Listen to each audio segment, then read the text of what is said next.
American think tank की report आई है कि 2026 जो है वो दोनों कंट्रीज के दरमियान कॉन्फ्लिक्ट का साल हो सकता है और दोनों कंट्रीज के दरमियान जंग होने के भी इम्कानात हैं। अब इसके मुताबिक एक तो ये है कि पाकिस्तान और इंडिया डायरेक्टली एक दूसरे के साथ मैं ये कहूँगा कि गुत्तम गुत्ता है या फिर कॉन्फ्लिक्ट वाली सिचुएशन में है, लेकिन इसमें अफगानिस्तान का भी रोल बताया गया जो मेरे ख्याल में पाकिस्तान के लिए बड़ा अलार्मिंग है। पाकिस्तान के पहले 10 साल में हम 5 वजीर आजम को फारग कर चुके थे, यानी कि एवरेज एक वजीर आजम 2 साल निकाला। ये फर्स्ट 10 ईयर्स हैं पाकिस्तान का जब पाकिस्तान बना। तो आप इसी से अंदाजा लगा लें कि पाकिस्तान में डेमोक्रेटिक सिस्टम को कभी भी पाकिस्तान जो बनाने वाली कुत्तें थी और पाकिस्तान की जो एक सेंटर वो उसने कभी भी डेमोक्रेसी को कबूल नहीं किया। वो मोहसिन नकवी से डिग्री वो नहीं लेनी, इस ट्रॉफी उससे हाथ नहीं मिलाना, व्हाट नॉनसेंस।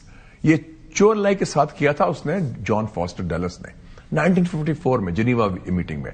उसने हाथ ऐसे किया, उसने कहा आई कैन नॉट शेयर। वो इट कॉस्ट देम 17 इयर्स। 71 के बाद भी किसिंजर गया था। तो वो के बाद पाकिस्तान की जो फजीहत हुई है, जो उसको नुकसान हुआ है और जिसके बाद उसकी इकोनॉमी कहीं ना कहीं बिल्कुल से क्रैश के कगार पर खड़ी है, वो पाकिस्तान आज के टाइम पर अपनी गलतियों को सुधारने के बजाय जो है के मीडिया वाले बोलते नजर आ रहे हैं कि हम तो बहुत आगे जा चुके हैं। ऑपरेशन सिंदूर के बाद में हमारे चारों तरफ जो है नदियां बहने लगी, हमें तो चारों तरफ से सभी देशों ने गोद में बिठा लिया है। अमेरिका ने हमें गोद में बिठा लिया, सऊदी ने हमें गोद में बिठा लिया और हमें जो है सब लोग हमारी पीठें थपथपा रहे हैं। अब इस पर पाकिस्तानी जो है बिल्कुल खुश और एकदम फूले नहीं समा रहे। उनको लगता है कि उन्होंने बहुत बड़ा काम कर लिया, बहुत बड़ी अचीवमेंट कर ली है। लेकिन इन पाकिस्तानियों को क्या ये दिखाई नहीं देता कि इनके देश में हालात जो हैं वो कितने बद से बदतर होते नजर आ रहे हैं। अमीर लोग तो जहाँ मौजे काट रहे हैं, जो अदारे वाले हैं वो मौजे काट रहे हैं, और इनके जो आम आदमी हैं उनके कितने बुरे दिन चल रहे हैं, उनके पास क्या क्या क्राइसिस चल रही है, ये इनको बिल्कुल दिखाई नहीं देता है। और बस इनको केवल चूरन भारत का अगर बेच दो तो ये पूरा खिलखिला उठते हैं, बहुत खुश हो जाते हैं। और इसी का फायदा जो है पाकिस्तान में हर वो व्यक्ति जो पढ़ा लिखा है, थोड़ा बहुत जो बड़े पोस्टों पर काम कर रहा है, यानी कि जो पूरा पाकिस्तान चला रहा है, वो का फायदा उठा रहे हैं। लेकिन हाल ही में भारत की लगातार तरक्की और बढ़ती अर्थव्यवस्था और इनकी मिलिट्री ताकत को बढ़ता हुआ देखकर पाकिस्तानी यही जो पाकिस्तान को चला रहे हैं उनके दिल में दहशत भी पनप रही है। उनको डर भी सता रहा है कि कहीं दोबारा से ऐसा हुआ तो हमारी तो चारों खाने चित होने वाली है, क्योंकि हम 4 दिन भी टिक नहीं पाएंगे। और दोस्तों ये चीज जो है यूएस ने इनको बताई है एक अपने रिपोर्ट में कि अगर युद्ध हुआ भारत के साथ तो पाकिस्तान 4 दिन भी खड़ा नहीं रह पाएगा और उसके बाद इनके यहाँ पर जो हालात होंगे उसका जिम्मेदार खुद पाकिस्तान होगा। लेकिन जाहिर सी बात है पाकिस्तान को इन सब बातों से कोई फर्क नहीं पड़ता, क्योंकि 70% तो वहाँ पर भूखे नंगे पागल बैठे हैं जिन्हें केवल और केवल युद्ध में इंटरेस्ट है और जो चाहते हैं कि भारत उनकी बजा दे इतनी बुरी तरीके से कि वो पूरी दुनिया में नंगा नाच कर सके, भीख मांग सकें और लोगों से चंदा मांग सके, ताकि फिर से करप्शन जो है जबरदस्त तरीके से बढ़ाकर और सारा जो है जो पब्लिक के लिए राशन पानी आने वाला है या आएगा समय पर, उन सब चीजों को ये खा लें और पाकिस्तानियों को भारत के हवाले छोड़कर और विदेशों में शिफ्ट हो जाए। तो चलिए देखिए, जाहिर है कि पाक भारत मामलात जब भी हों तो वो गैर मामूली बन जाते हैं कि हमें तो वो कुछ समझते नहीं थे और समझते थे कि दुनिया भी बात उनकी समझती है और सुनती है, लिहाजा उन्होंने पहलगाम का ड्रामा किया और फिर जो कुछ हुआ तो मेरे ख्याल में जो ये इतना ऑप्टिमिज्म है, इसमें सबसे जो इम्पोर्टेंट चीज है वो तो इंडिया पाकिस्तान की जंग थी, जिसकी वजह से ओवरऑल अगर आप देखें ना सिर्फ ये कि डोमेस्टिकली लेकिन इंटरनेशनली भी ग्लोबल स्टेज पे भी मोमेंटम ही बदल दिया उसने। मैं नहीं समझती कि ये जो डेवलपमेंट्स हुई हैं इससे भारत और पाकिस्तान के दरमियान कोई जो स्टेलमेट है या डेडलॉक है वो टूट रहा है, ख़त्म होते हुए नज़र आ रहा है और ये बर्फ़ पिघल रही है। मेरा ख्याल है हैंडशेक तो एक स्पॉन्टेनियस चीज़ थी, ये तो नहीं थी कि वो कोई प्री प्लान थी या पहले से उसको ऑर्केस्ट्रेट किया गया था। तो उसमें तो मुझे कोई अहमियत नज़र नहीं आती। वो लोग आपस में उन्होंने एक दूसरे को देखा, हाथ मिला लिया, लेकिन उसकी कोई सियासी या सफारती सिग्निफिकेंस नहीं है। जहाँ तक ये लिस्ट्स एक्सचेंज करने जौहरी फैसिलिटीज़ की लिस्ट्स एक्सचेंज हुई हैं दोनों मुल्कों के दरमियान, ये पिछले 30 साल से ज़्यादा से यही सिलसिला चला आ रहा है और इस साल भी यही हुआ। तो वैसे तो ये मैं समझती हूँ कि खुशाइंद बात है कि इस तरह से ये जो प्रैक्टिस रही है ये ख़त्म नहीं हुई। इंडिया में भी यही दिखाया जा रहा है, बताया जा रहा है कि भाई हम सुपीरियर हैं, हम तगड़े हैं, हमारे पास सब कुछ है।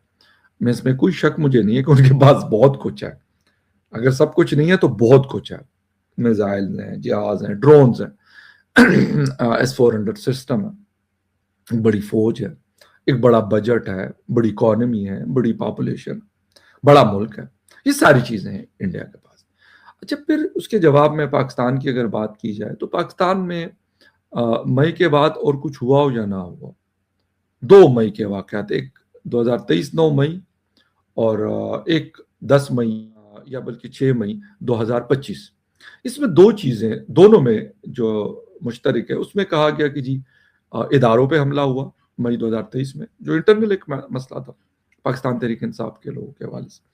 और फिर जब हम बात करते हैं ये बाकी सिचुएशन की जो 6 मई से स्टार्ट होकर 10 मई तक गई, वहां पर फिर हालात ये रहे कि अगर हम उसकी बात करते हैं तो इन दोनों सिचुएशन के बाद हमें यही बताया जाता है कि भाई आप इकोनॉमी की बात ना करें।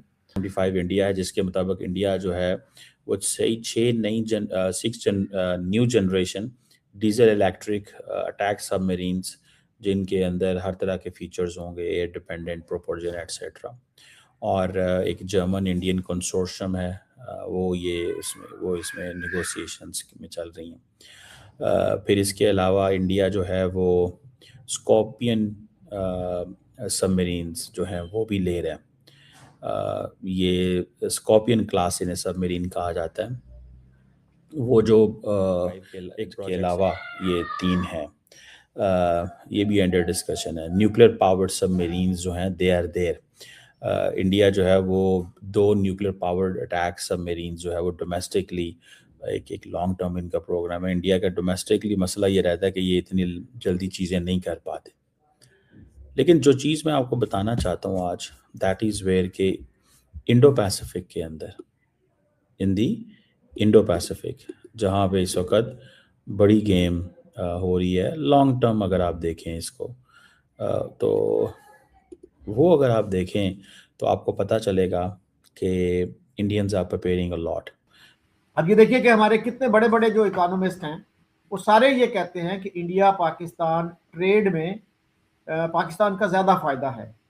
बल्कि जनरल बाजवा ने कुछ जर्नलिस्टों को ये भी बताया था कि मैंने अपने इदारे से मैंने ये रिसर्च करवाई, क्योंकि मैं अगर किसी सिविलियन इदारे से तो लोग कहते हैं कि ये तो सिविलियंस तो बिके हुए हैं, सिविलियंस तो ट्रस्टवर्दी नहीं है, तो अपने एक इदारे से, and I think he was referring to ISI, उनसे रिसर्च करवाई कि इंडिया पाकिस्तान ट्रेड में किसका फ़ायदा ज़्यादा है। तो उनकी फाइंडिंग ये थी कि पाकिस्तान का ज़्यादा फ़ायदा है। तो इस पे मेरा ख्याल हमें ज़्यादा तवज्जो देनी चाहिए थी। और इमरान खान, आपको याद है, कहा करते थे कि मेरे जहन में कोई तासुब नहीं है इंडिया के हवाले से। तो इनिशियली तो उन्होंने कहा कि आई ग्रू अप हेटिंग इंडिया, लेकिन जब मेरा आना जाना हुआ, दोस्तियाँ हुई, तो माई हेट डिसअपीयर्ड। और अब जो है, अगर मैं कभी इक़्तिदार में आया तो विल हैव एक्सीलेंट रिलेशंस।